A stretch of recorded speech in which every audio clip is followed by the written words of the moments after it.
आज Doubtnut app download करें। Doubtnut पर अपने सभी गणित, रसायन विज्ञान, भौतिक विज्ञान और जीव विज्ञान के डाउट्स का करो सफाया। बस प्रश्न की फोटो खींचो, एक ही प्रश्न को क्रॉप करो और तुरंत वीडियो सोल्यूशन पाओ। अभी डाउनलोड करें। हेलो स्टूडेंट, क्वेश्चन दिया गया है कि पृथ्वी तल पर पलायन चाल जो है वी है और एक ग्रह की त्रिज्या पृथ्वी की त्रिज्या के 4 गुनी है।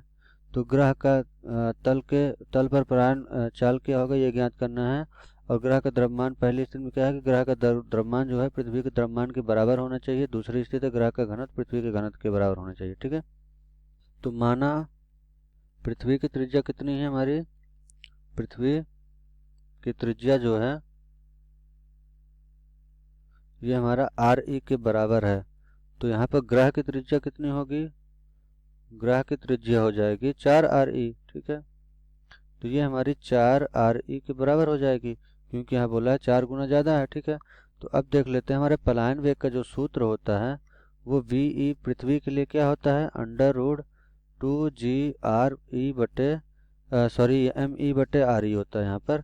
तो ये हमारा 2g एम ई बटे आर ई, जहाँ पर एम ई क्या है हमारा पृथ्वी का द्रव्यमान है और हमारा आर ई क्या है पृथ्वी की त्रिज्या है। ठीक है, तो हम पहली स्थिति में देख लेते हैं जब दोनों का द्रव्यमान समान हो, अर्थात एम ई जो है हमारे ग्रह का मान लेते हैं एम पी है, ये दोनों समान हो जाए। ठीक है, तो यहाँ पर क्या हो जाएगा हमारा कि यहाँ पर हम ले सकते हैं कि हमारा जो यहाँ पर हमारे पृथ्वी का पलायन वेग है जो कि सूत्र हम उसका लिख ले हैं। तो हम देख लेते हैं ग्रह का पलायन वेग क्या होगा 2g एम पी और बटे यहाँ पर क्या हो जाएगा आर पी क्या है, ये हमारा मान लेते हैं कि ग्रह की त्रिज्या आर पी है जो कि हमारी 4 आर ई के बराबर है। ठीक है, तो यहाँ से हमारा वी पी कितना आ जाएगा, वी पी आ जाएगा 2g एम ई, जो कि क्योंकि हमारा एम पी और एम ई बराबर है, दोनों के द्रव्यमान बराबर हैं, और आर पी कितना है 4 आर ई के। तो ये हमारा अंडर रूट, तो यहाँ से हमारा 1/2 under root 2g M E बटे आर ई के बराबर हो जाएगा क्योंकि मैंने 4 के कितना ले लिया, बाहर ले लिया। तो यहाँ से हमारे जो ग्रह का पलायन वेग है वी पी कितना हो जाएगा, ये हमारा किसके बराबर है वी ई के बराबर है। तो ये हम लिख लेते हैं यहाँ पे, तो वी ई बटे 2 हो जाएगा। ठीक है, वी ई बटे 2, तो अर्थात पलायन वेग पृथ्वी का कितना है वी ई, तो उसका आधा क्या हो जाएगा हमारे ग्रह का पलायन वेग। तो हम बोल सकते हैं कि हमारा जो ग्रह का पलायन वेग है ये हमारे पृथ्वी के पलायन वेग से कितना होगा, पृथ्वी के पलायन वेग से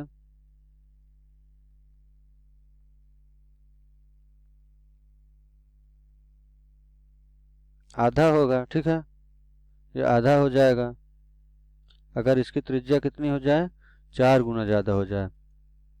अब दूसरी स्थिति देख लेते हैं कि बोला है कि जब दोनों का घनत्व जो है वो बराबर हो जाए। तो दोनों का घनत्व जो है हम पहले ग्रह के लिए ले लेते हैं, ग्रह का घनत्व हमारा कितना है, हम रो पी ले लेते हैं, और हमारे पृथ्वी का घनत्व क्या है रो ई मान लेते हैं। ठीक है, रो ई, तो बोला है दोनों का घनत्व जब है ये हमारा बराबर हो जाए।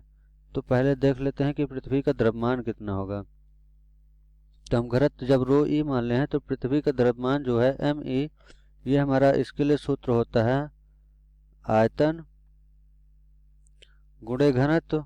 ठीक है, तो आयतन गुणे घनत्व ये हमारे द्रव्यमान के बराबर होता है। तो यहाँ से हमारा एम ई क्या है 4/3 पाई आर, और हमारे क्यूब, क्योंकि हमारे जो ठोस गोला होता है पृथ्वी कैसा है हमारा ठोस गोला है, तो ठोस गोला का जो आयतन होता है 4/3 पाई आर क्यूब के बराबर होता है। अगर त्रिज्या इसकी हम क्या मान लें आर, तो यहाँ पृथ्वी की त्रिज्या कितना है आर ई, और गुणनफल में हमारा घनत्व कितना है रो ई के बराबर। ठीक है, तो एम ई बराबर हमारे पृथ्वी का द्रव्यमान इतना आ गया। अब देख लेते हैं हमारे जो है यहाँ पर ग्रह का द्रव्यमान एम पी कितना हो जाएगा। तो ये हमारा 4/3 पाई आर पी का घन गुणे रो पी के बराबर हो जाएगा। ठीक है, लेकिन हमारा यहाँ से रो पी जो है वो कितना है रो पी बराबर रो ई के है। ठीक है, दोनों का घनत्व बराबर है और हमारी त्रिज्या कितनी है वो 4 आर ई के बराबर है आर पी बराबर। तो हमारा एम पी कितना आ जाएगा यहाँ से 4/3 पाई 4 आर पी, इसका आर ई हो जाएगा, यहाँ इसका घन हो जाएगा, और गुणनफल हमारा कितना हो जाएगा रो ई।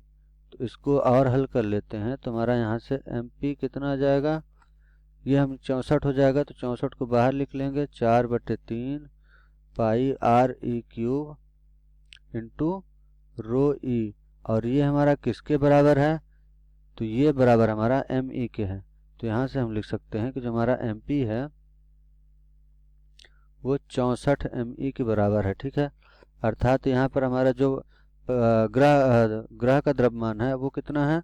64 गुना ज़्यादा हमारा पृथ्वी के द्रव्यमान से ज़्यादा है। तो अब पलायन वेग क्या हो जाएगा देख लेते हैं। तो यहाँ हमारा पृथ्वी का पलायन वेग कितना था? वी ई बराबर √2 जी एम ई बटे आर ई। ठीक है, तो यहाँ पर हमारा वी पी कितना हो जाएगा? √2 G M P R P. तो यहाँ पर कितना है? 2 गुणे जी गुणे एम पी कितना है हमारा? 64 एम ई के बराबर। तो मेरा 64 एम ई और बटे 4 आर पी हो जाएगा। ठीक है, तो ये अंडर रूट में हो जाएगा। ठीक है, तो यहाँ से हमारा वी पी कितना आ जाएगा? वी पी आ जाएगा 4 से जब इसको काटेंगे तो हमारा ये 16 बचेगा। 16 को बाहर निकाल लेते हैं तो 4 और अंडर रूट में क्या होता है? 2 जी एम ई बटे ये हमारा आर ई होगा यहाँ पर। ठीक है, आर ई। ठीक है, जो कि हमारे क्या है कि ये हमारा अब ये हमारा क्या है? ये हमारा बराबर है वी ई, अर्थात हमारा जो पृथ्वी है उसके सतह पर पलायन वेग के बराबर। तो यहाँ से हमारा वी पी अब कितना पलायन वेग होगा हमारे ग्रह का? तो ये हमारे 4 वी ई के बराबर हो जाएगा। ठीक है, अर्थात घनत्व बराबर करने से हमारे ग्रह का पलायन वेग